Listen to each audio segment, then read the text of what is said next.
అతని తల్లి అతనికి ఎదిగిన గడ్డాన్ని పూర్తిగా తీసేసింది. కానీ మరుసటి ఉదయం ఆ గడ్డం మళ్లీ మునుపటిలానే పెరిగిపోయింది. అతను ఎన్నిసార్లు ప్రయత్నించినా ఆ గడ్డం పెరుగుతూనే ఉంది, ఆగలేదు.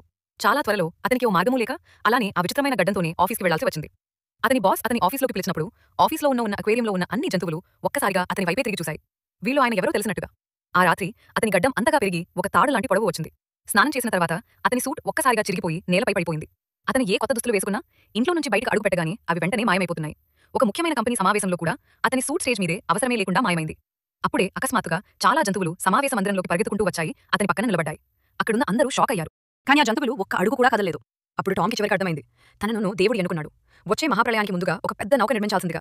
ఆ జంతువులు అతన్ని వెంబడిస్తున్నవి కాదు, అతనికి సహాయం చేయడానికి వచ్చాయి.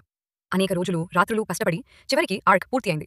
టామ్ గ్రామస్తులను నౌకపైకి రమ్మని కోరాడు. కానీ వారు అతన్ని చూసి నవ్వారు.